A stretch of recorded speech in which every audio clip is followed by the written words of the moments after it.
So one of the goals is to take all of your stories as well and learn from them and turn this into some document that we can actually share in the future with other creative hubs on ways to tackle this situation, because unfortunately, I think this is something a lot of will be facing in the future in other circumstances as well. Right now, we have an emergent crisis going on. We have other crises that also are still not solved, as also we're going to learn about today a little bit.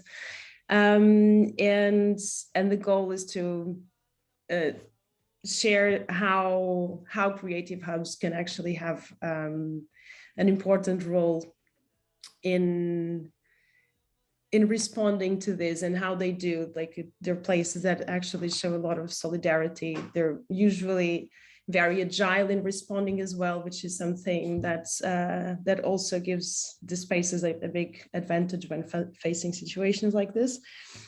So today we're going to talk a little bit with Maria and Mimi. So Maria Calafatis is from the Cube in Athens, and Mimi Hapig is from the organization is Habibi Works, or Soups and Socks. There's the two, and then you can also tell us a little bit what is the goal of one and the other. And both of them have been dealing with the migrant situation in Greece for a few years now. So the stories are a bit different on how it happened. So Maria is going to tell us how they already had this co-work space in Athens. So they responded, they adapted their activities actually in the beginning at an individual level, as volunteers, as people that wanted to respond to this. And then eventually the co-work also got involved, and they started responding with activities that involved their space as well. And Mimi, on the other hand, was actually in Germany, and she was thinking that they could do things differently in the response to this crisis and how we were dealing with this crisis. So it was a little bit different, because Mimi actually moved to Athens at the time. Maybe not Athens. She moved to Greece at the time to implement some solutions that were not really obvious at the time. So we can start with Maria, if you would like to share how the Cube got involved. Yeah. Thank you, Rita, and thank you for inviting me. It's a real pleasure and privilege. Thank you all for joining us today. So I'm Maria Calafatis, one of the two co-founders at the Cube Athens. The Cube is a co-working incubator hub makerspace.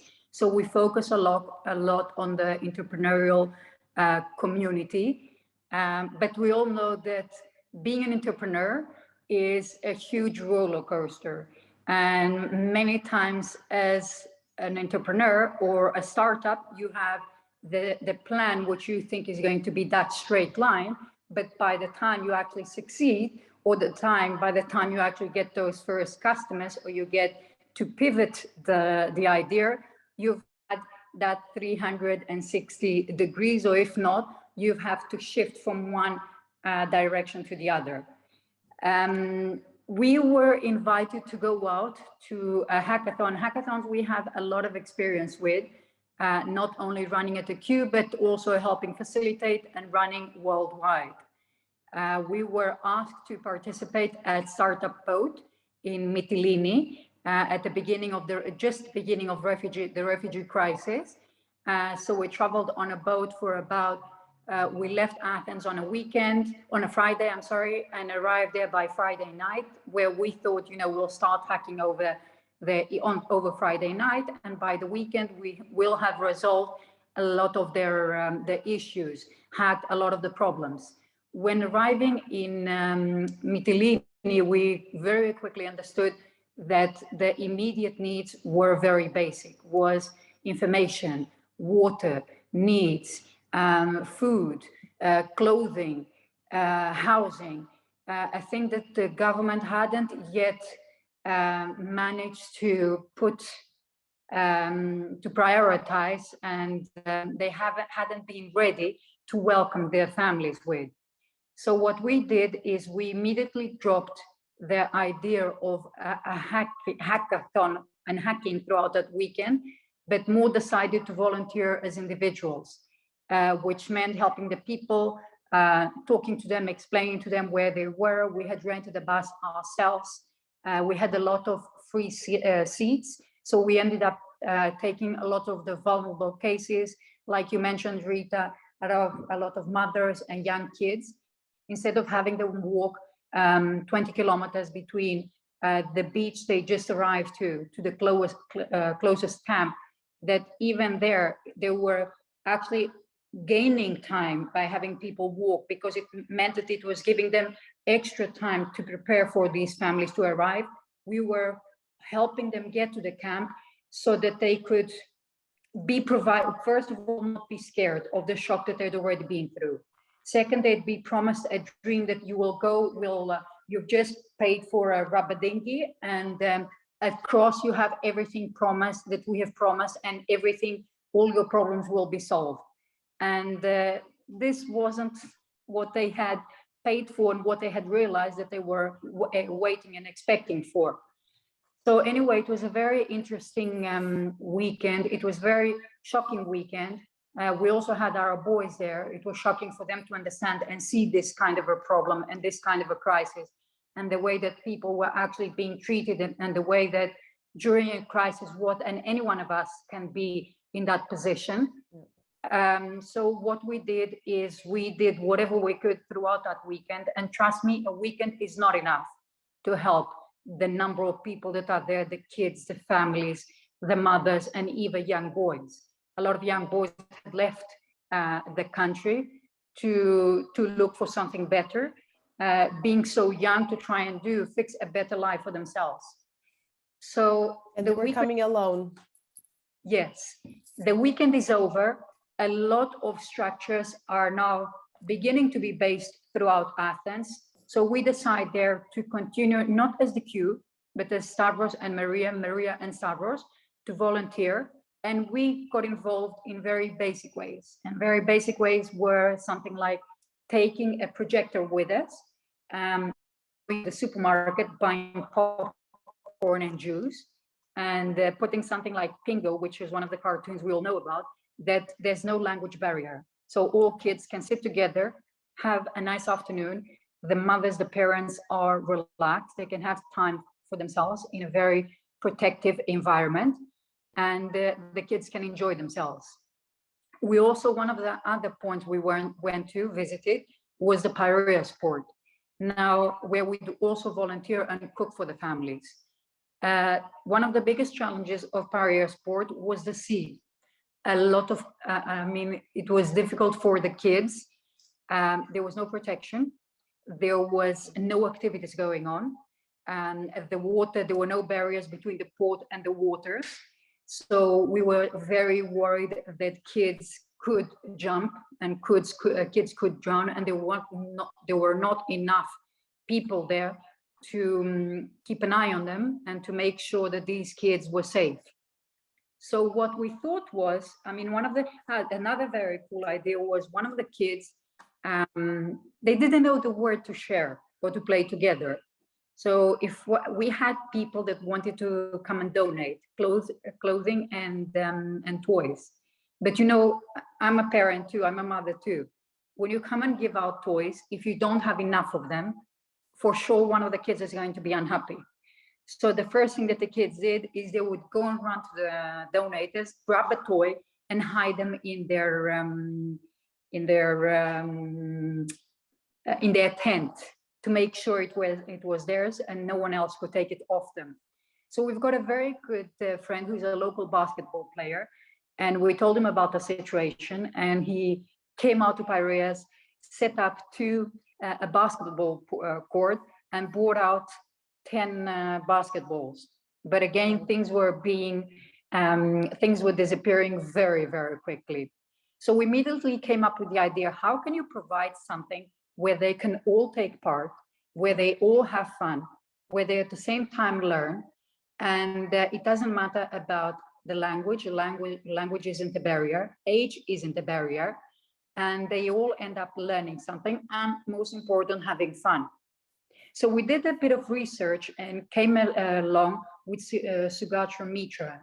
I don't know if a few of you have heard from him. Sugatra Mitra did a very cool experiment in India, where he placed a computer in a wall, hole in the wall, called hole in the wall, and he left it there to see how kids would investigate, or how curious or their curiosity would evolve. And what he realized is that this is exactly what they did.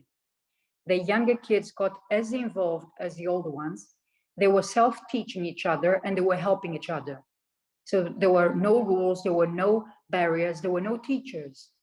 Okay. Some spoke different languages too, but also the kids were not worried about what happens if we get a different color screen, for instance. They were constantly investigating and constantly pressing buttons and see what else will I manage to get here? What if I try this? What if this? What if, okay, we got up to here. This is cool. This is it. What else can we do? So we very quickly set up a school called SOLAR, Self-Learning, Self-Organized Learning Environment. And we've looked at the Socrates method. The Socrates method is why. You ask a question of why. And the cool thing about asking a question of why, the more whys you ask, you get to the bottom of an answer. Mm-hmm. Now, as I mentioned earlier on, we're dealing with kids aged 6 to teenage years. Okay. It's a sensitive age group because you deal differently with a 6-year-old than you deal with a 16-year-old. It's a very big age gap. We also had the challenge of the language barriers, different languages. So what we did is we separate them into different groups, different age groups, with one laptop per table. So we placed one laptop. And sharing the language, so... No, the language, they needed to be seated with the same language, because especially exactly. especially at the beginning, because of the culture difference, and we saw this in one of the workshops that we did.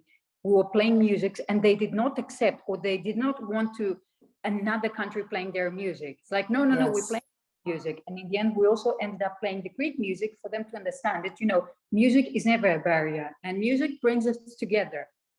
So what we did is we placed on each table was one laptop with anywhere between minimum 4 to 6 kids, the same language background and different age ranks.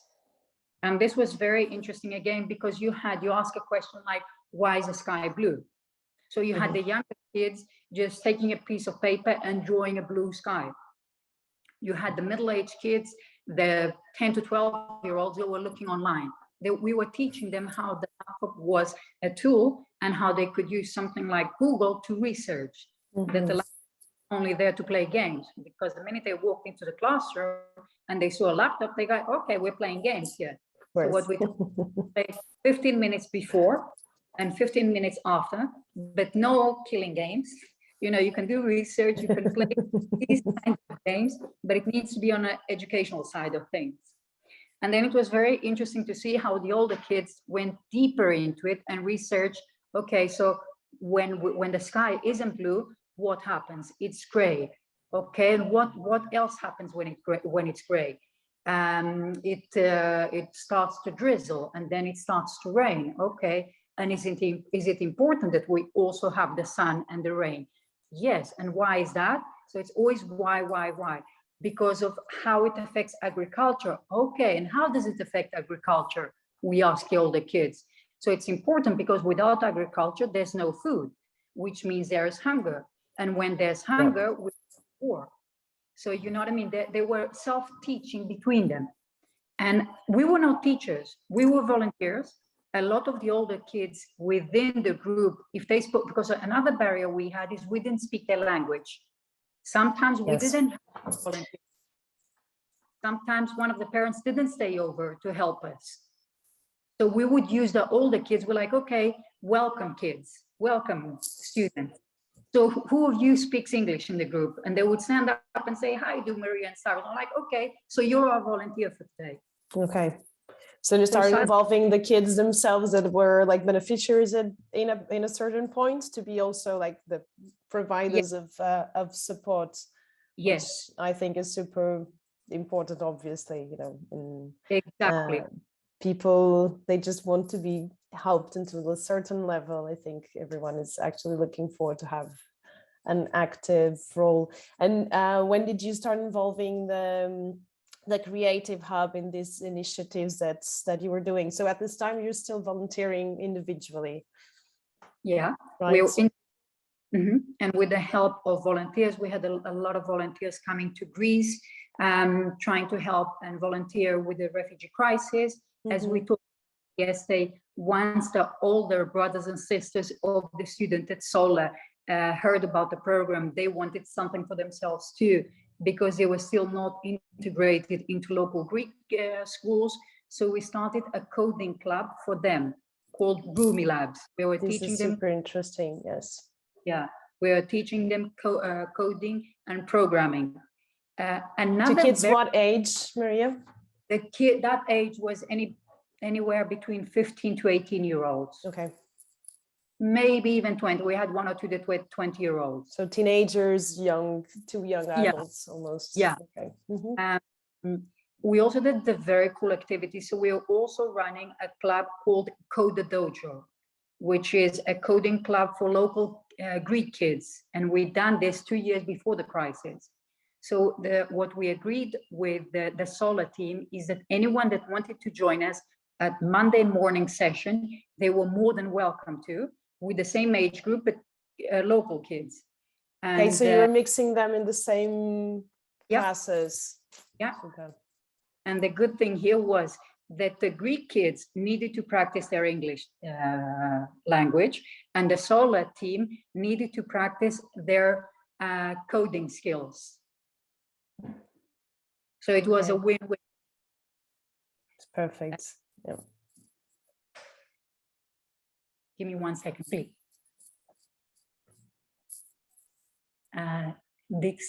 Δείξτε το Twitter το γραφείο για τώρα και εντάξει, thank you. Sorry about that, my colleague. No problem. So yeah, so again, as we mentioned yesterday, I mean, being entrepreneurs, we're, another thing I didn't mention here, so yeah, we did Rumi Labs, and something we didn't realize is that Google we already had attracted Google and not only an NGO's attention.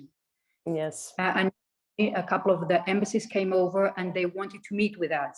So what we did is we invited them when we were running a session, because it's completely different to say the way that we're doing it now, and it's completely different than actually having them there during a session. Of course. So we got the okay from the parents. Obviously, you first check with the parents, and we actually ended up having different sessions where NGOs, volunteers, Google came in and actually saw the session. It was very cool because Steve Ranakis, the creative director of Google, he's Greek American. He came in with his kids. His kids are about the same age as my kids. And, you know, we always try to do and provide the best for our kids, but it's also good to get them involved and exposed to things like this. Of course. Because they have the safety, they have the education, they have their toys, they have everything. It's also good to show them the other side and show them how they can also be a part and that they can also support. And so Steve Ranakis came to us and ACS, American College of Greece, and they showed a lot of interest. And this is how we started a collaboration with them. So Steve Ranakis said, okay, so you guys have done it for young kids. You've done it with teenagers. So we want you to scale up now. We want you to go to, because the camps were not only based in Athens, there were camps throughout Greece and throughout different spots throughout Athens. And as Mimi will tell you afterwards, it was very difficult to get access in the camps, but it was very important for us to provide a service like this to guests within the camps, to families or to young boys who were living within the camps and wanted to participate in a session, in a workshop like this.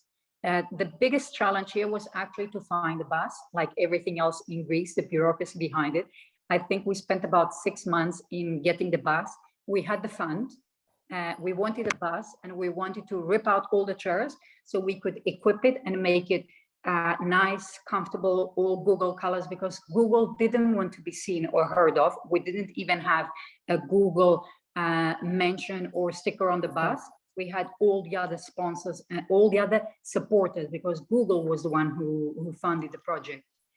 And we went around Greece, not Athens alone, but Greece for 6 months, where we trained more than 1,600 participants. So this was like a mobile school, coding school. Yes. So we stayed in each city for about 3 days. Okay. And each day it was a rotated session with 20 participants per session. Mimi will be able to tell you a bit more about that, how it worked out with at their premises in Habibi.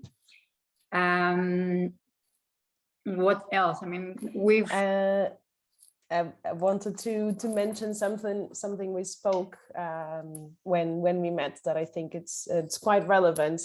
That you said a lot of the NGOs came to learn from you because you were able to make mistakes, and I think this is a very relevant thing, like the independence that you had as individuals, and then as your own business, but self-owned business allows you to have this flexibility. Yeah, it's what I mentioned earlier on. That was what I was getting to. We attracted a lot of the NGOs who came to see us and visit us and understand the project and learn from us. So what we were doing, because don't forget, we were not teachers. The parents didn't want to enroll their kids in local Greek schools because they were afraid of getting stuck. Greece was only a passage for them. They had a lot of kids. We had a lot of kids in the program that didn't know how to read and write. A lot of the parents came to Solar and they're like, but this isn't the proper school. What are you guys doing here? What is this? So it was a mix of families. And the NGOs ended up, they enjoyed the program. They asked how it was succeeding, but at the same time, how it was failing, what mistakes were being done on our side, or what challenges we'd come across. And as you mentioned, Rita, being an entrepreneur and being a startup, because this is what we are, and we are allowed to make mistakes and to pivot and to pilot, because that's the nature of things on our side. But an NGO can't do that. An NGO needs to go there and say, okay, this is the idea, this is the fund, this is the idea, this is what we're going to do, this is how many people we're going to affect, and this is the outcome. But we can work around it and say, okay, this is what we tried, this didn't go well, so we changed model here, and this is how it evolves, like any entrepreneur, like any startup does. A lot of the NGOs also, because they were hanging around, they were coming often to the Cube, they ended up spotting out who the talent was. So they grabbed that talent quite quickly and ended up placing those people either in places in Greece or even shifting them faster outside of Greece and finding jobs for them in places like Germany, Sweden, and other places that they want to get to. Which again, it's a win-win, and it's only fair. Of course, yeah. Yeah, that's an incredible outcome, actually. Now with the Ukraine crisis, I mean, we've had with the Ukraine war, we're supporting, and we've had a couple of individuals who have fled Ukraine. And what we have said is that we would be more than happy to help. So we have a couple of them coming to the Cube and working from the Cube. We have a team of 30 web developers who have taken over the one floor, the floor that we used to work and welcome freelancers and digital nomads and run all our community events. We the 5th floor. And of course, I mean, like anyone and everyone and in any crisis, we help. I mean, we're all humans, and you do help. You need to help in any way possible. And we did say yesterday, you know, that in any crisis, there is an opportunity. And I agree with the talk we had yesterday, both with you and with Mimi. Yes, but sometimes, you know, during that opportunity, we don't have the support of the government or the system to help us make that opportunity or turn our projects into a long term. I agree on that. That is the one biggest barrier that we have. But the only thing I can say is don't stop let it not stop us from trying. And there's always a reason for it. And you asked me yesterday too of how people heard from us and how did we get the fund. I really believe that it's much better, and the result is 100 times better, that if you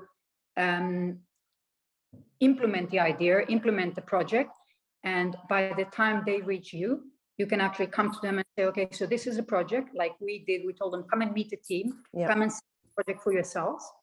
They got the opportunity to talk to the parents and the kids, and that the impact there is 100 times better than just me sitting across the room from them and talking non-stop. Of course. That attracted the NGOs to move into our building and use our space because they wanted to be very close to what was happening. They were also running a lot of their activities and a lot of their workshops within the space. And it makes sense. It makes a lot of sense. And we had one couples with, I remember this one, we had one of the couples with the campus bus, and they were following the bus from city to city. They didn't have a laptop. Okay, we had 20 laptops. We provided the laptops. We had asked each per city that they provided. They made the effort to provide an extra 20 laptops that could be used in a local library. So the students could come there and use their free internet and the use of laptops as often as they wanted to continue projects. We didn't get as far as that, unfortunately, because again, bureaucracy per city, and it's difficult for us to leave laptops behind in a camp. You don't know if they're going to be saved. You don't know if they're going to be sold. You don't know. Plus, a lot of the camps didn't even have internet. So what's the point of leaving the laptops behind? So hopefully in the next round. Yes, well, thank you. And this is something we did mention yesterday. We trained 5 young refugees, all of them speaking a different language, Farsi, Urdu, Arabic. And we also had a young lady join, but her brother wouldn't let her join the bus because the bus was traveling. And we explained to him, you know, it's a campus bus. So being a bus, it moves. And he's like, no, she's a girl, she can't. We realized we had this problem a lot. Even with Solo, we saw a lot of young girls that, for instance, they spoke English, their parents didn't, and her father would get sick quite often. And he would wake her up in the middle of the night for them to go to the hospital, and she would to translate. Translates, yes. And she would come the next morning and she is falling asleep in the session. Oh boy, okay. Yeah. So we ended up hiring, and they got properly paid, this young gentleman. Wow. So the other thing that we wanted to prove for any candidates of the program is that, you see, anything is doable. If you're dedicated enough, and if you want it bad enough, because the idea behind Campus Bus is how to become a successful digital freelancer. With your own skills and digital nomad, with your own existing skills and skills that you are getting through the program. We still get in touch with a lot of these people and a lot of these families, and they write to us. Are they still based in Greece, or they move on? What was the... It's like I told you earlier on, the most educated ones have moved on. I mean, one of the families, the lady was a doctor. She left for the protection of her children, and she didn't want to stay in Greece. She was helping in Greece. She was volunteering in Greece with one of the organizations, but she wanted to find something more stable for her kids. She and her kids are now living in France, but she had to learn the language to be able to practice there too. But she is now, and the kids have settled. Her oldest son is 18. He got into university. He wants to become a doctor. So, you know, when you hear stories like this and you see people that have moved on to the next step, and, you know, they're not asking for anything different than we are. No, of course. Family, safety. Yes, and a safe place for the children and opportunities for the children. Yes, I think it's quite universal. What people expect from life in general. Exactly. Super. Go ahead. Yes, I forgot to say that if anyone wants to drop questions, meanwhile, it's fine. We're going to open like 4 questions in the end, but it's super fluid. So go on, Andrei. Maria, first of all, thank you for sharing of your beautiful experience as a native Ukrainian. I am very grateful for important and really beautiful things that you are doing. And I wanted to mention another thing which is also interesting about the methodology of Sugato Mitra. As like 5-6 years ago, you know, that's a region, it's the southern part of Ukraine. So it was started the big project of opening of this soul self-learning environmental spaces, self-organized learning environments. And I don't know, so far it was like more than 10, like 14 of them were opened in the Odessa region, so just in the small cities. And they were gathering communities, sharing methodology and providing facilities for learning. And depending on the exact part, they were aiming for either computer literacy, foreign languages, etc., different kind of practices. I don't know, actually, I was working with them also 5 years ago, and I don't know how it goes now, but I know that one of them in Ismail, which was opened by the fundings and help from the Caritas Foundation, is still working now. It's also accepting children who were displaced from different parts of Ukraine, fleeing from war. So they are now also gathering humanitarian help, like different goods, food, some clothes, some different stuff, and also providing financial literacy courses as well as English-speaking courses. So yeah, maybe this experience, I will share the link for the Facebook page here in our chat. Maybe it will be also interesting to somehow to get in touch with them, you know, maybe for the future. Mutual somehow interaction. Well, thank you again. Thank you.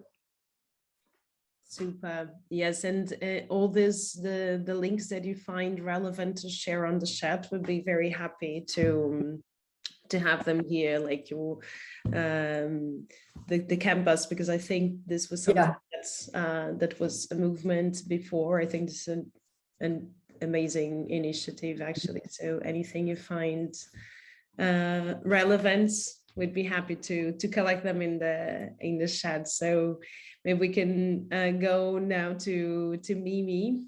Maria, thank you so much. We'll be back for sure, because I think also your stories interconnects quite perfectly, because actually I didn't know this also before inviting. So it was like a happy coincidence that actually Maria and Mimi were collaborating before. So this was a very happy coincidence that the stories interconnect in the timeline of the events. Mimi, so would you like to tell us, like, what was your background? Why did you decide to move from Germany? What took you to make this move at the moment? Yes, I'm happy to share. Thank you, Rita. Thank you, Maria, for sharing your story here today. So yeah, my name is Mimi Hapig. I'm one of the co-founders of Habibi Works, and we consider Habibi Works an intercultural makerspace in the north of Greece, a platform for education, empowerment, and social encounters for anybody, really, Greek locals, international students, and people living in camps or accommodations for asylum seekers or refugees. We have founded this project in August 2016. And obviously one of the biggest questions that I get at this point of the story is, so how come you as a young German 25-year-old dropped your job in Germany and you moved to Greece? And I had been working and studying and living in Latin America when I was in my early 20s. And what I researched about was violations of citizens' rights from side of the state. So police violence, for example. And as a young woman, having grown up in the south of Germany, having had a really protected life, that was a very impressive experience. It was mind-blowing, honestly. And I thought, if it is the state, if it is the government, if it is the police violating your rights, where do you turn to? Who's protecting you? But being young and relatively unexperienced, coming back to Germany, I thought, oh, this must be a Latin American problem. This is not happening in Europe. And I wrote my thesis about power and social movements. I wrote it about hierarchy. I learned a lot during my time in Latin America. I finished my studies, and then 2015 happened. And I'm sure that most of you remember how the topic of people arriving in mostly Greece and Italy at that time in search of freedom and safety was all over the media. It was just omnipresent. And I decided I would take 2 weeks of my year's vacation to drive to the Hungarian-Croatian border, together with a group of friends that has nothing to do with the organization that we are running today. So it was a first taste of a situation in Europe that has then kicked off an avalanche in my life later, but it has nothing to do with the organization we are running now. And what I experienced at the Hungarian-Croatian border was probably quite life-changing. We arrived there and we were 10 young German people. We had food and clothes donations, and the plan was to just hand out water and clothes and food, because the borders back then were still open. Everybody was arriving to Greece, but nobody wanted to stay in Greece. Everybody was hoping to arrive in Germany, in the Netherlands, in the UK. So we thought, okay, while people are on the move, we're just going to be there supporting with warm food, with clothes. And obviously people needed these things. But what people also needed was information, and the image was quite shocking. You have to imagine that people by the hundreds, if not thousands, were pushed over the border crossing and into trains. So there were hundreds and hundreds of people forced into train wagons that were made for maybe 40, 50 persons. And they had been on the move for days, in some cases without access to bathrooms, to showers, to information. They were hanging out of the train windows, and obviously they wanted some food and some water, but they were also asking, where are we? And where are they bringing us to? Like, which country is this train going to? And with the historic context of Germany, of being a young German, having gone through history class in Germany, the image of hundreds of people being forced into trains and being brought to places they don't know about really raised very negative associations. And it felt very violent, it felt very disrespectful. But what was the most mind-blowing thing was that the only European presence there was the Hungarian military with their guns ready behind us while we were reaching water into the trains and talking to people, and snipers on the rooftops around us, threatening at least to shoot anybody who would dare to leave the trains. And that was like a slap in the face. I had been a huge believer in the European values such as freedom, equality, safety of the individual. And I realized this is the response of the European authorities. This is all we can expect. And I realized I got so angry, and I had to come up with something to turn my anger and my frustration into something constructive. So I realized I should not be waiting for governments to implement dignified human solutions. If I want to see the solutions, I have to be part of it myself. So that is how I stumbled across the organization Soup and Socks in the moment of its foundation in December 2015. And the first thing we did was driving down to Athens in December and January. And the whole idea was that we would use our Christmas break. So back then, I had no idea that I would find myself living in Greece only months later, having quit my job in Germany. We were in Greece on public squares for 2 weeks, and we would hand out food for about 800 people a day. And we realized two things. We realized we were an amazing team, and we got stuff done that others just didn't get done because we were working together really well. And we realized also that we were not sustainable at all. Zero. We didn't create a single structure that people could rely on once we were able to hop into our vans and drive straight across all the borders that by then only 3 months after I was on the Hungarian-Croatian border and borders were still open, borders were closed for most of the people. 3 nationalities could still go through, that was Syria, Iraq, and Afghanistan, but everybody else was stranded. So sitting in this van and holding my German passport and being able to drive away from this situation of crisis, not having left anything behind that people could rely on, just felt wrong. I have a context in international social work, so not creating a dependency, but creating structures that allow other people to implement solutions themselves is what we are all about when it comes to social work. Basically, we consider that every person is the expert of their lives. They should not need a young German woman to have to drive down to hand out water and food. It's not that people are not able to cook. It's not that people are not able to know how to like element themselves. It's that they don't have access to money and they don't have access to a kitchen. So we decided, okay, we need to shift. We don't want to be another charity. We do not want to do top down. What we want to do is create a platform that functions, first of all, without us, and that allows people to get involved. So we shifted from cooking for the people to cooking with the people. And we took 3 months of time and we like collected more donations. It was a big crowdfunding effort back in the days.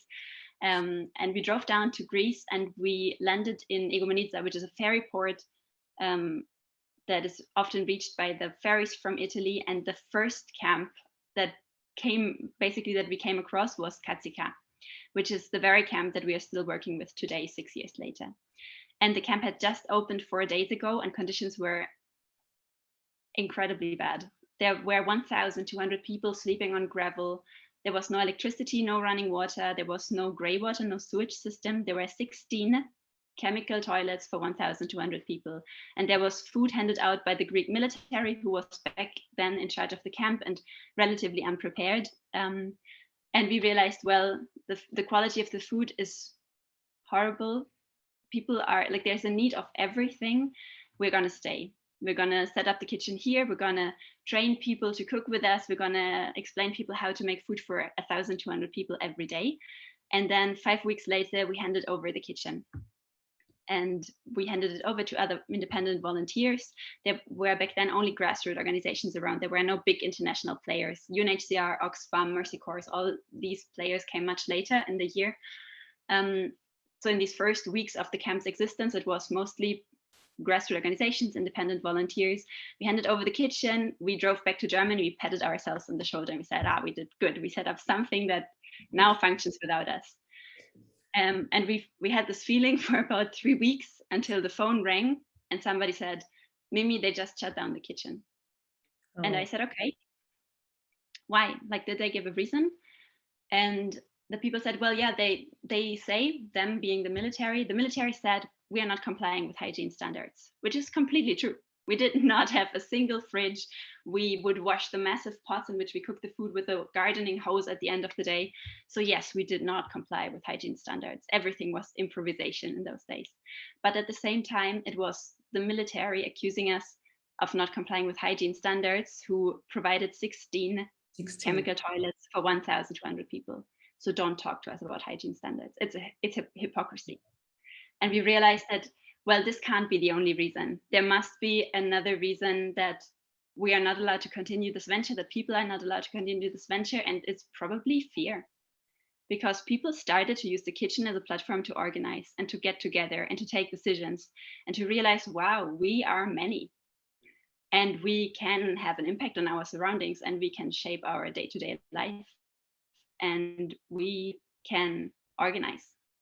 And I think if I was in a position of a military officer having to control a camp of 1,200 people, I would probably prefer them not to feel empowered and not to feel organized and not to feel like they are strong and they can have an impact.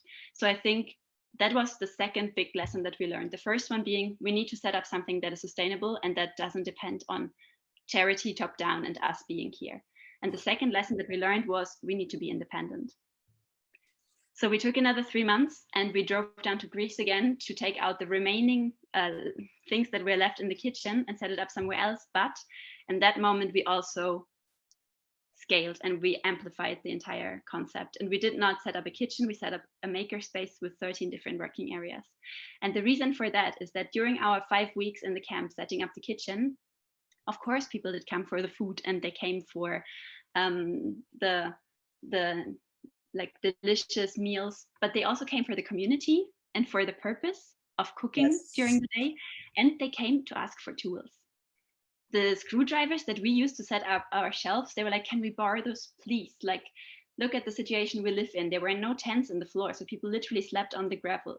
And I realized during those 5 weeks, like, wow, like, of course, people are the experts of their lives. They know best what is missing.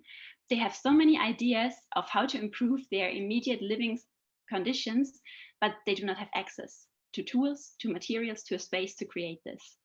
So we realized this is what is actually missing. And my co-founder, Florian, he has a background in the maker movement. He has been into 3D printing long before it became like such a big thing. And he told me, Mimi, we have to set up a maker space. And I was like, okay, what is that? I've never heard about it before, but he explained basically the whole concept. And for me, it went so well with the whole principle of social work that every person is the expert of their own lives. So today we run a wood workshop, a bike repair station, a metal workshop, a sewing atelier, up to really advanced technology in our media lab with 3D printers and laser cutters and virtual reality equipment. And I would like to tell you one story that I usually share in order to show how impactful the work is that we do. We have impact on many different levels that I will also get to later, but we have seen the camp in many different moments, and at the moment it's massively changing also because walls are being built around all the refugee camps on mainland Greece. But there have been many moments where... This is what's happening now. Yeah, but there have been many moments when the camp was relatively empty and then a huge group of new arrivals joined. And in 2018, there was a moment when the most busy area of our space was the sewing atelier, and everybody was making curtains. And I remember looking at people and thinking, well, yeah, curtains are probably nice to have if you move into a space that is kind of like basically furnished, but isn't curtains kind of a luxury? I think, isn't there something else that is more important that people need more urgently? And it wasn't until 2 weeks later when I was invited to have tea with one of the families inside one of their containers that I sat down, and the woman who handed me a cup of tea said, look, the curtains. And I said, yeah. And she said, I made them in Habibi Works. And I was like, I know. And she said, yes. And now after 2 weeks of living here, I can finally take off my headscarf and I can sleep without a headscarf, because all the containers are level to the ground and there are 1,000 people living there. So everybody walks by the windows. There's no privacy, zero, even if you have your own compartment, which is not always the case. In many cases, people have to share. And in that moment, it really clicked. And I realized, wow, by providing people with textile, a sewing machine and a space, and with a big palette of things, they could really choose what was priority for them. They could really implement whatever was needed. Me, with my outside perspective, not ever having been in the position, not being familiar with their upbringings, I would never have considered curtain first, and neither have the big international organizations who set up the containers. But by providing people with access to a platform where they can really create what they need, where they can be the ones implementing a project and a solution, we were able to provide access for people so they could make immediately what was needed. So that is, for me, it's a very tangible example of how Habibi Works is making an impact. Generally speaking, our levels of impact are 5. These are the impacts we are aiming to have, and some of our surveys with participants show that we are well on our way. The first one is allowing people or providing access to means that allow people to improve their living conditions very immediately, and not only for people living in refugee camps, also for the Greek locals. The next thing is improving access to education. And of course, Habibi Works is not a school. And you heard Maria when she told you before, this is not formal education we are doing here, but it's still a learning experience. And the thing is that we would never consider ourselves the teachers and the people living in the camps, the students. Everybody who joins this space knows something and share. In many cases, it's actually the people from camp who have much more experience in the different working areas, and then they start sharing with each other and supporting each other. The third level of impact is improvement of mental health and well-being, because through this approach that we have, which is very different from most organizations in the humanitarian field, people do not have to approach us in the role of a victim, in the role of somebody passive who's asking for an item or a service. For example, I need a bed for my newborn baby. People approach and they're like, Mimi, today I'm going to build a bed for my newborn baby. And I'm like, that's amazing. Like, what it's going to look like. And people made a sketch already, so they know exactly what they want it to look like. And then they can say, well, yes, may I direct you to our wood workshop supervisor? He's going to assist you throughout the process, depending on how much experience people have with woodwork.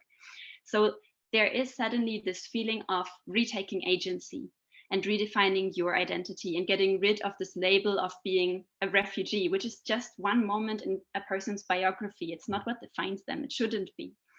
So here in Habibi Works, people can have an entertaining activity, a meaningful encounter, but they can also really retake agency in a situation where in many cases for years they have to wait for other people to make decisions about their lives. Other lives, yes.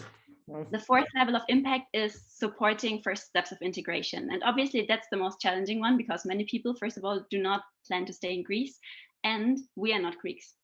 So we are not the ones who can open the doors to the local society. What we can do is provide a welcoming space where people from very different backgrounds, because we also shouldn't forget that when we speak about refugees, it's a gross generalization. In Katsika camp, there are like people from 27 different countries living with very different languages, very different religious beliefs, political beliefs, very different views on the world. And what we have done here is create a platform where people from different contexts can meet each other, and maybe in some cases for the first time realize, wow, other people look at the world quite a bit differently than I do, but that's okay, as long as everybody's being respectful and as long as there are some basic rules that we all follow. That doesn't need to be threatening me. I can feel safe. And that's really this feeling of, okay, I can grow my comfort zone. I can interact with people who have different experiences and different understandings of interactions in some cases. That is something I can do.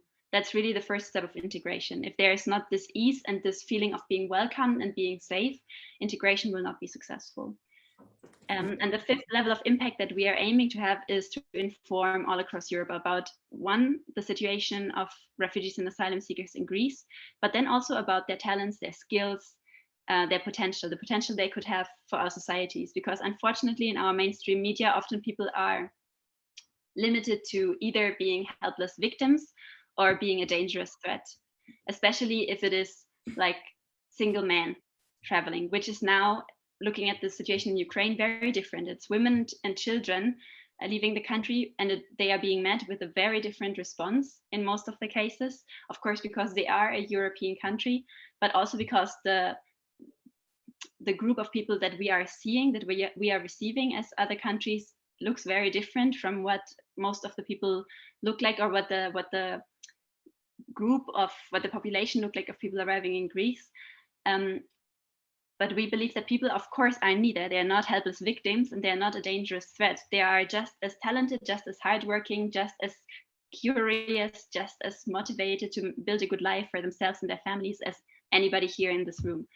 And this is something we want to shine a light on. We want to create positive counterpoints, stories of small success, stories of resilience, stories that inspire others to get involved and do similar things. Because in the end, what we are doing is not rocket science.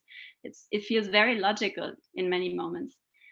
But yeah, it takes this moment to step back and think a bit outside the box, and not to keep repeating aid in the sense of top down, and I'm a helping active subject, and there you are, a helpless passive object.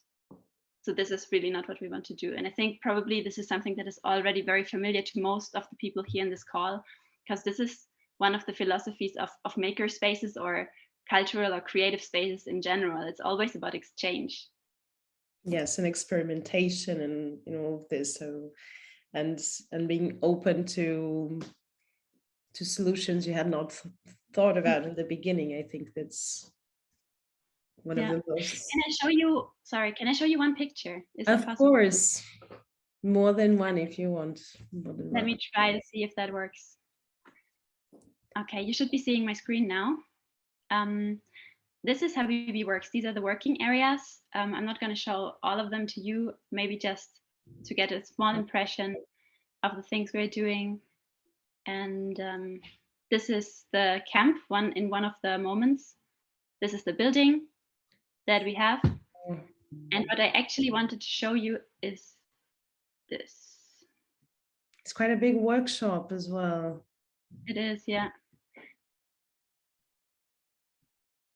So I hope you can all see this picture with 4 different snapshots and 4 different dates from March 2016 to March 2022. And that is 4 times the same view into the refugee camp of Katsika. And you see that in the very top picture, it's the tents with people sleeping on gravel that I mentioned when I told you about the story of us arriving to Greece. And then in August of the same year, UNHCR came and everybody thought, wow, now things are going to get better and people will be moved into houses because there are so many empty houses around. It's really not necessary for anybody to sleep in a tent. You know, this is not the scene of a natural disaster. There are buildings, there's infrastructure. So for sure, everything's going to get better now. But the only thing UNHCR did was replacing really, really bad tents with slightly better tents. And then we saw the arrival of containers also still in 2016 and 17, and the picture that you see was taken in January 2018. And obviously the living conditions have improved. Like if you compare the first picture to the third, tents are way worse than containers, but both are not the normal like living conditions of people who arrive as asylum seekers, and both are not necessary, more importantly, because still empty buildings are available, and it would be so much easier to integrate people into the local landscape if they were allowed to live in buildings and in the city instead of in camps. But now, at the end of this last year and at the beginning of this year, the Greek government has gone one step further with the approval and wish and the money of the European Union, and they have started building concrete walls around the camps. So now the camps are suddenly resembling more and more prison-like institutions. And it is still possible for most of the people on mainland Greece to leave the camps, especially or at least for certain hours of the day. In some cases, curfews are being either threatened with or already implemented. But for example, it is not possible anymore for people to enter the camp and to visit. So if you have an acquaintance, a friend who lives in Yanina, whether that's another asylum seeker or that's a local or that's a person working in one of the organizations or in a cultural space, they are not able to come anymore to visit you, to see how you live. It's completely hidden from the public eye. And it is, unfortunately, I am afraid, not the last step in a long list of steps of developments that we have been seeing in the last 6 years. So of course, the practical living conditions have improved from tents to containers, but what has gotten worse and worse is the perspective of people.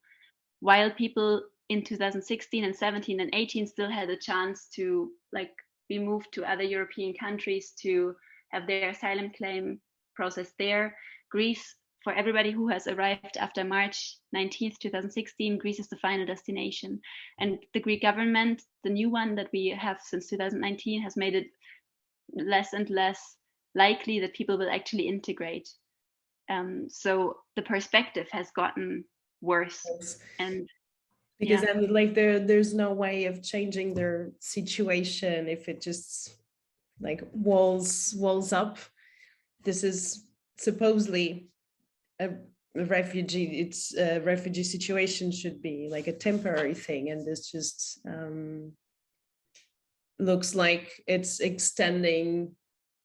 We don't know for how much longer, right? Yeah. And it's completely preventing people from integrating into the society, because regardless whether the process of applying for asylum takes 6 months or 2 years, during this time, people are being deprived of many things. There's not everybody has access to education. Not everybody has access to the labor market. Not everybody has access to Greek language courses so they can learn the local language. Not everybody has access to different spheres of society to feel like a human being, very simply said, not feeling excluded, isolated. So I think these developments also have a massive negative impact on a lot of practical aspects of people's lives, but also especially on their mental health. Of course.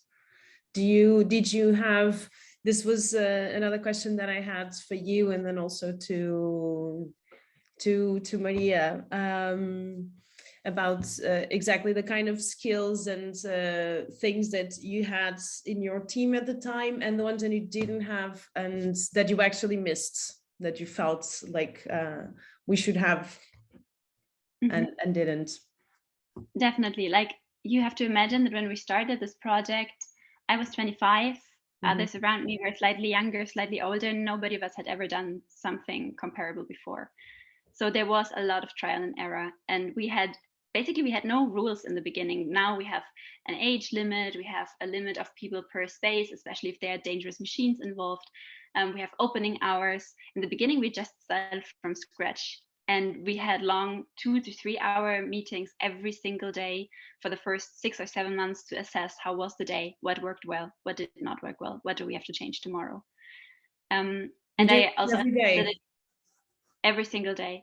Wow. And I think obviously the situation also was very chaotic in general. Like, there was a big need. There was a huge group of people living in a very challenging situation, which today would be very different probably. But yeah, we had to make our rules up and our game plan up as we went, and the 5 levels of impact and the values that I could talk about. Yes, these are things that basically became clearer and clearer as we went. We didn't sit down and drafted it all and then implemented it with key performance indicators and milestones. We started because there was a need and we had an idea to provide a solution, and we went improving that solution together with the people affected by the challenge every day since then, basically. We had a very good mix of skills when we started, and I think that was one of the things that made us so strong. We had engineers in the team. We had me from a social/political background. We had coders. We had photographers. We had a professional chef, especially while we were running the kitchen. okay. What we were missing and what we still are missing, and what is having kind of like a negative impact for us as the ones running the project, is there were very few people just focusing on admin or fundraising or communications. So differently than big organizations, there was very little overhead, but that meant that some of us had to work 18-hour days to make everything that needed to be done happen. And fundraising, for example, is still a big challenge today, and we have not a single team member who's just focusing fully on fundraising, which sometimes is not needed. As Maria said, if you're doing something that shows results, money will find you. But especially in times of the pandemic and looking at the developments, the political developments in Europe, we are struggling sometimes. And then not having the people in the team who only focus about communication to speak about what's happening, and not having the people who focus on how can this project continue after we run out of the funds we have right now. That are two pitfalls, that are two challenges we are dealing with, for sure. Okay. But yeah, I was throwing this question to Mimi before about the skills that you had in the team at the time and the ones that you did not have and that you actually missed to implement the solutions you wanted to implement.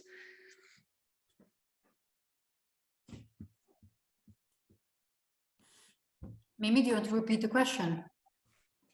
The question was about the skills in the team, like in general. What were the skills that you had that were useful, or how you turned your skills into practice? And on the other hand, the ones that you missed, like that you would like. We had a variety.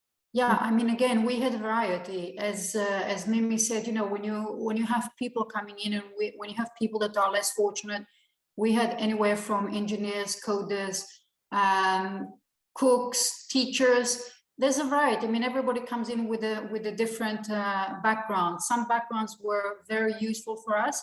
I would say in our case, the language was very useful because they could communicate better than we could. They would, for instance, one day we would deal with a topic that was around, for instance, one of the boys, we asked, what do you want to be when you grow up? And he said, I want to be a pilot. And that day I remembered we had Steve Ranakis, the creative director of Google. And he said, you know, how old are you today? And he's like, hey, you know, by the time you're 18, 20, there will be automated vehicles and airplanes. So you might want to think about your about a second position, a second opportunity. But we had parents which were engineers. So, you know, having engineers in the classroom with us, it was great, you know, being an open conversation like we're having now and allowing the parents also to express. As I mentioned earlier, we had one of the mothers that was a doctor, and it's nice to see how the parents also bring their own knowledge and know-how that many times is different than our own, and share that and their background, even with us as with the kids. It's always a learning process. I mean, we learned as much as they did from us, and so did the parents. It's a win-win. No, of course.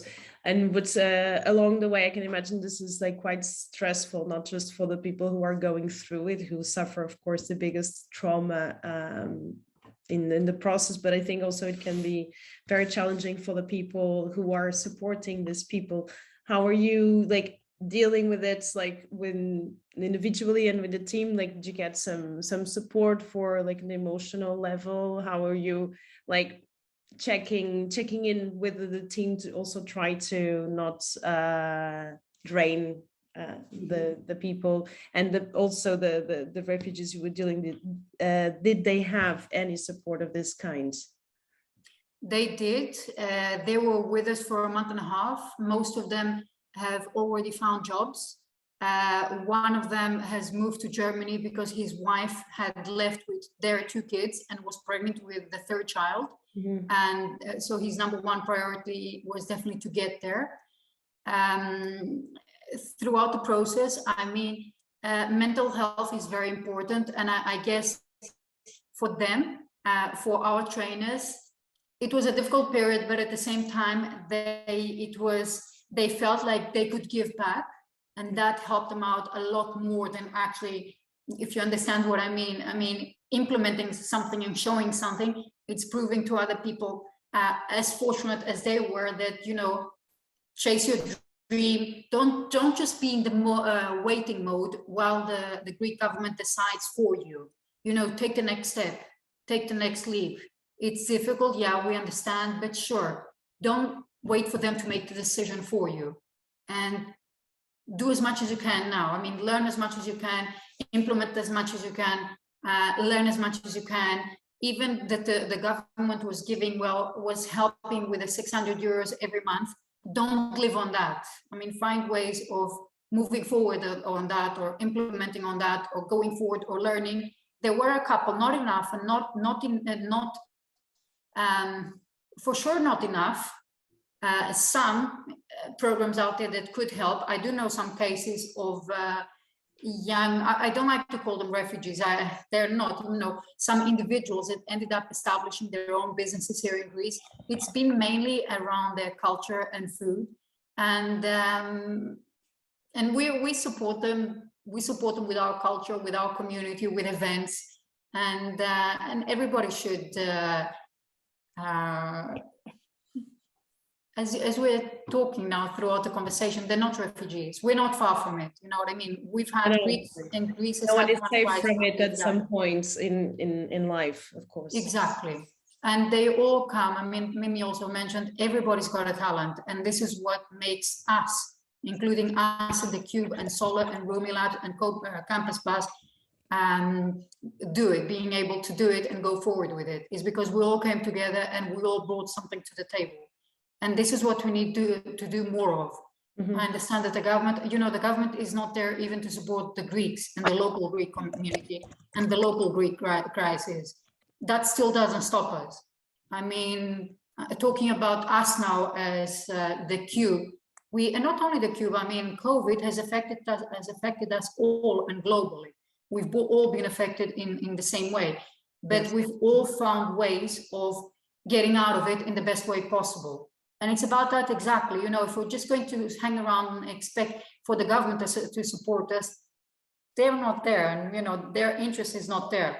So let's do more as individuals and as smaller teams and make a bigger impact. And we don't deal with the government. I mean, we hear a lot of times people come to us and say, so what are you doing with the government? How is the government helping you and supporting you, either as a Cube of these programs? I'm like, we don't want the government. We're as far away from the government as possible. If we do anything with the government, the bureaucracy is in the middle. It will take us months to get the program out. It will take us months, maybe a year or more. It will take away the agility that you have. Yes. Yeah, it's too much of a headache. Yes, absolutely. And we're a small team. I fully agree with what you just said, Maria. Actually, I would like to open for other questions. Whoever wants to ask more things, feel free. Davide, hey. Hi, I'm Davide from ECHN. And I have a question for both of you, Mimi and Maria. It's a difficult question, so maybe we would need more time, but I just throw it out there. So from your experience, it seems like you both have developed a model of support that is impactful and successful. And I was wondering if you ever had a chance to present this model to some authorities in order to scale up your impact to a more, collective level. Yeah. Mimi, go Maria, ahead. can I start? Go ahead, Mimi. Okay, thank you. You mentioned a couple yesterday. Yes, the truth is that, again, the question would be, who are the authorities? Is it government related? Is it EU related? And as Maria said, we have been very grateful for the fact that we are small and therefore very agile, very flexible. I think the moment we would think about scaling up, we would have to ask ourselves a whole bunch of questions that now we don't have to ask ourselves. The truth is that there are moments where I'm dreaming about, okay, there could be a Habibi Works in every European country, because we see that the model is working, and not only within this context, it could even be other target groups that we are working with, other groups of people, other challenges and situations.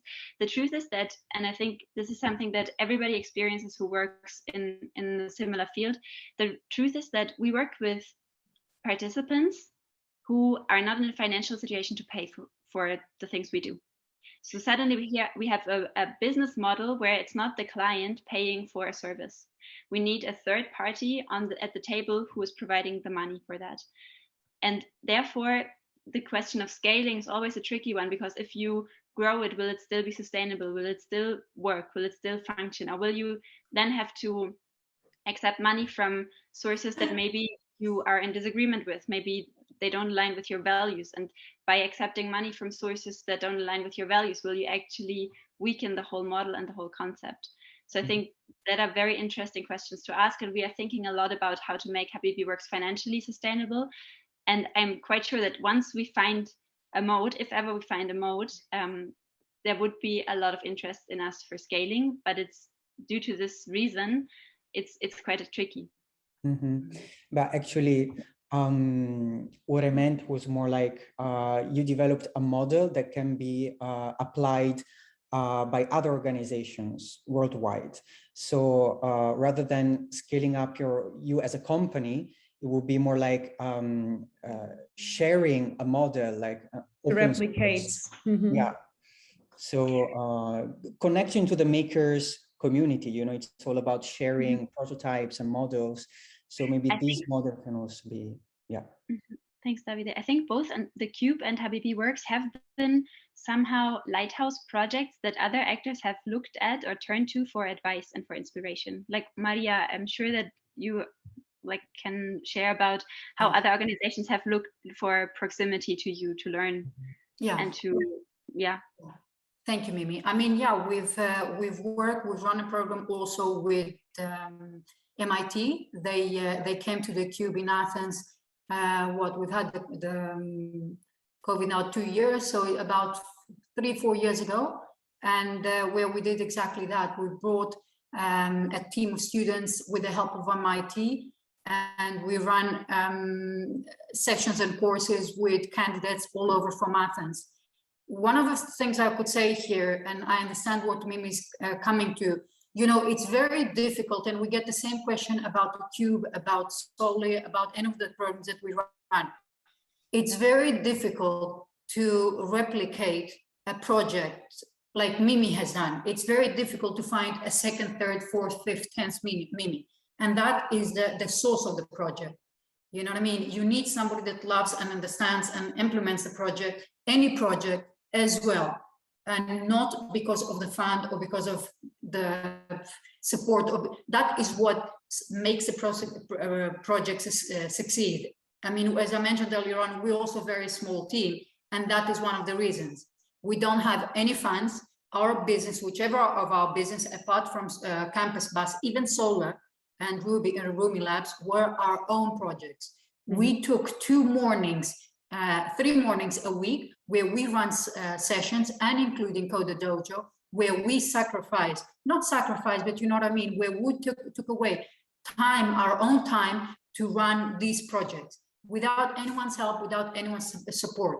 And this is what we wanted. This is what we believed in. This is how we wanted to give back to the community. And, you know, in the community, it's exactly that. I mean, as entrepreneurs, I don't know how many entrepreneurs we have with us here today, but one of not the laws, one of the things that you hear in entrepreneurship is give, and never ask. Entrepreneurs never ask. You give, you show, and then you see how it comes back to you, how it will give back to you. And we're very much of that model. And as I mentioned before, funds and European programs have too much of a headache. We had a team of journalists come in 3 days ago, and they were explaining to us, you know, that we have all these EU programs and all these EU funds, and they were trying to get business off the ground. We're like, okay, so how's it working for you? And they're like, oh, you know, a lot of them were from Poland. And we're like, okay, so how do you do it? And they're like, you know, the EU funds have made us lazy because we know that they're coming in every month and we're comfortable. We're not outside our comfort zone. I'm like, that's a problem. So if you were to do something, I mean, if I knew that I am getting EU money, I would put that EU money to the community. What does the community need? The community needs education. There's a huge problem with the education, whether you're talking even with the local education, with the Greek kids, with the Greek schooling.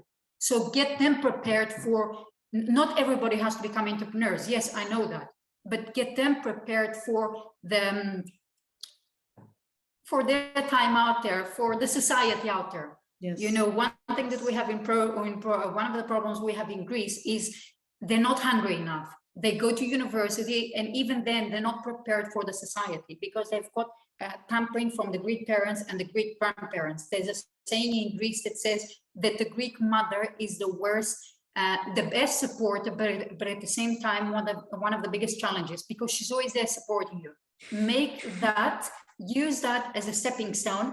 And it's what I say to my kids, myself and Stavros say is give your kids enough for them to get by, but don't give them too much for them not to do anything. Mimi mentioned this earlier too. You know, it's the way we all work as a community. We all bring in as a community.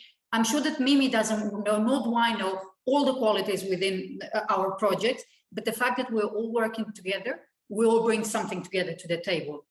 Teach a man how to fish. Don't give him the fish. Yeah. Thank you. Super.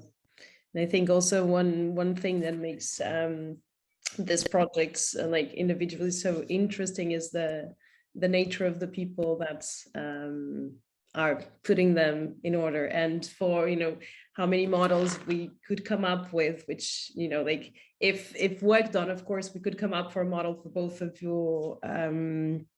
your solutions and mistakes and how you improved the formula. But it always comes down to the will of people and the nature of people. And I think this is also something not to be underestimated. Like all these projects and these solutions rely a lot on the quality and the will and the dedication of individuals, and that cannot be underestimated. You know, there can be models, but above all, like I think the nature of the people is actually what's and of the circumstances as well, understanding and responding to the circumstances that you have there, you know, which I even imagine that even in the same country, like the reality in Athens is different from the one that Mimi is handling in another region of Greece. So being able to adapt to exactly what makes sense.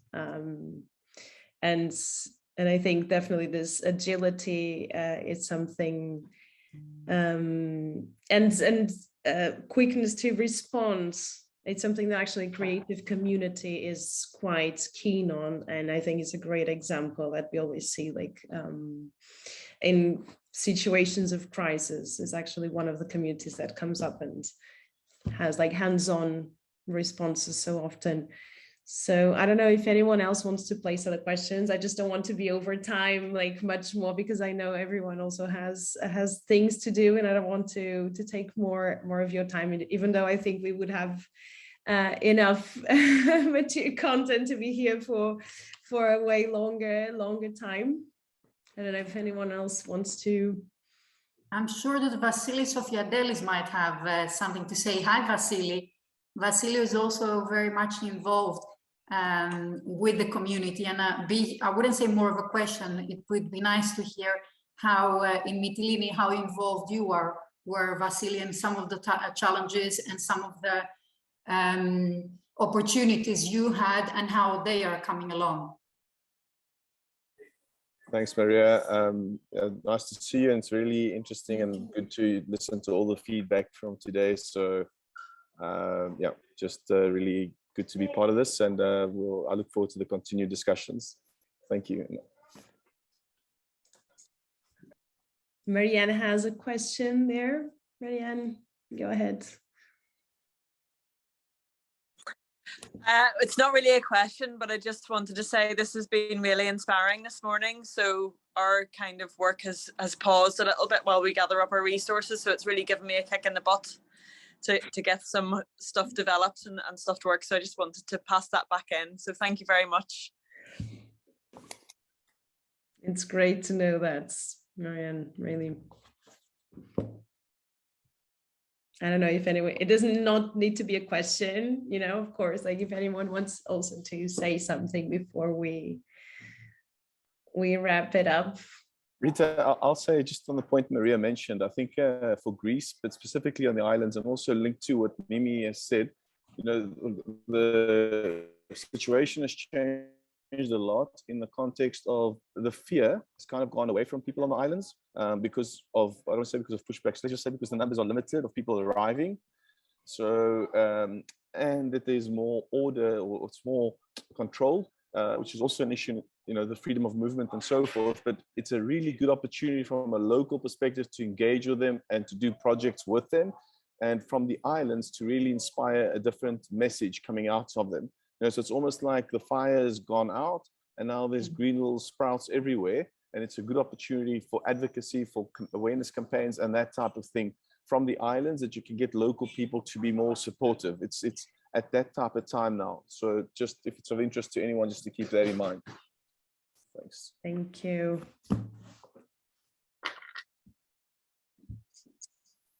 Well,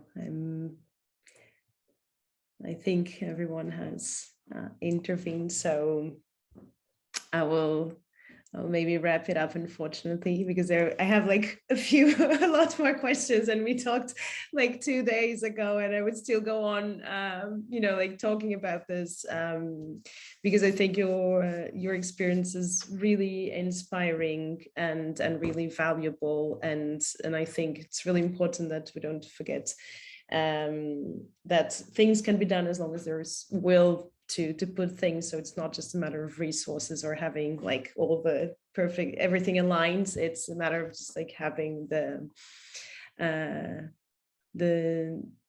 this goal, like the will to change something. So I think in name of everyone that's participated today, thank you so much to both of you. This was really fruitful and inspiring, and learning was like a good learning moment, really. So I want to thank you so much for coming, for taking the time to share both of your great stories.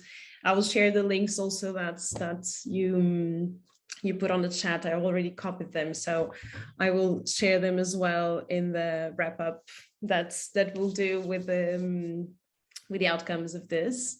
I'm sure we will be in contact, because I think there's also more things that we can do together. We'd be very happy to develop more things together with both of you, and for all of you that came today as well. Thank you again for taking the time and to and for joining us.